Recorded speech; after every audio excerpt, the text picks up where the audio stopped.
Hello again. The other day I talked a bit about believing God.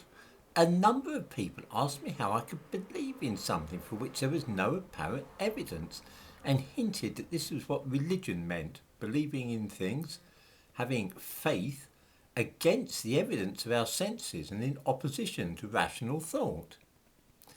This is a popular misconception, and I thought I'd talk about it a little.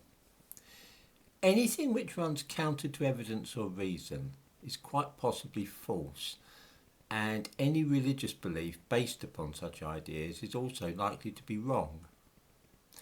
Instead, we look at the evidence and take it from there, building up an hypothesis. That final step, which takes us just a little way forward from the evidence, sometimes requires faith, but that's the case in science as well as religion. Take the creation of the universe, for example. According to all the best evidence and the prevailing theories, the universe began about 14,000 million years ago as an infinitely small point of energy. Very, very small. Smaller than an atom, in fact.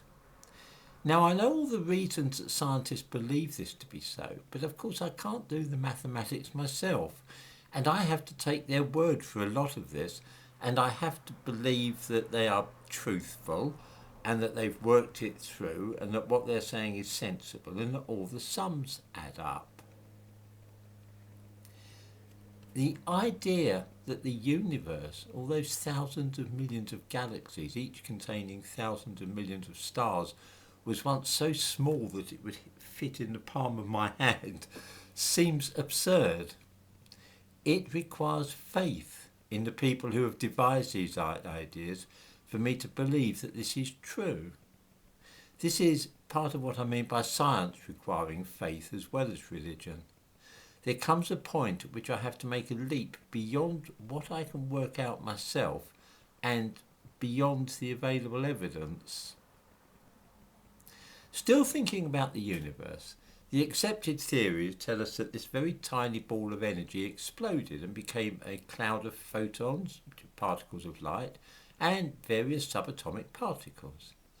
Then, about 400,000 years after that initial explosion, those particles assembled themselves into hydrogen atoms, about 75% hydrogen, 25% helium, and tiny amounts of lithium and beryllium as well.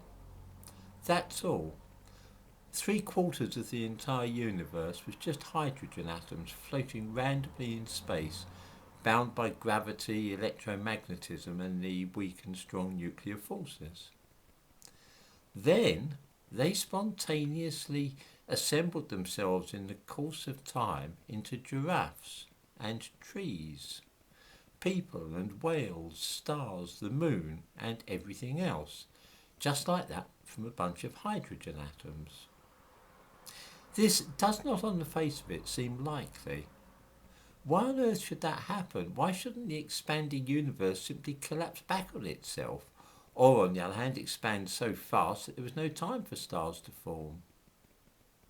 The answer is that the rate of expansion was precisely right to avoid either of those two things.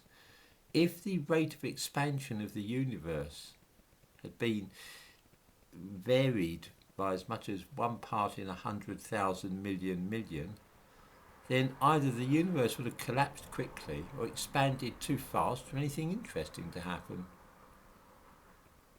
There are many weird coincidences of this sort, so many in fact that a lot of scientists became uneasy about this apparently finely tuned universe, which was so perfect for life to arise in and to develop into intelligent beings. The odds were so fantastically against it happening. Because of this, the idea was dreamed up that maybe our universe is simply one of an infinite array known as the multiverse. This idea is consistent with string theory, of course, and it neatly explains how giraffes can appear spontaneously from a bunch of hydrogen atoms. If there are an infinite number of universes, then almost all of them will be dead. They'll collapse before they really get going, or they'll expand too fast. The strength of gravity will be greater or smaller, and so stars will burn out very quickly or not catch fire at all. Because there are so many universes, then statistically at least one will have the precise values needed for stability and the perfect conditions for life to emerge. Problem solved. This is where we are today in cosmology. There are three possibilities. Either there is a multiverse, and so at least one of those infinite universes will be perfectly tuned for life. Or God designed this universe in that way because he wanted to see a beautiful world with intelligent beings. Or the perfectly tuned laws of nature we see are just random chance. If there's only one universe, that in which we live, then the chances of all those values being precisely right are so astronomically slender that we can probably disregard it. This leaves us with two options: the multiverse or a universe designed and set in motion by God. Both require faith. There can never be evidence for the multiverse because even in theory we could never see any evidence for the existence of those other universes. It's also, incidentally, a terrible violation of Occam's razor to hypothesize an infinite number of universes based upon observation of just one. Believing that would be just as much an act of faith as believing in God. Which leaves us with what I said to begin with. The idea of all those hydrogen atoms simply turning into tigers and people after thousands of millions of years, just because the laws of nature set up in the beginning of the universe were right, suggests to me that a degree of planning was involved. I see it as evidence for the deity. This ties in with the evidence I see, and then requires, just as does the acceptance of the multiverse, a little extra jump, an act of faith to reach the final conclusion.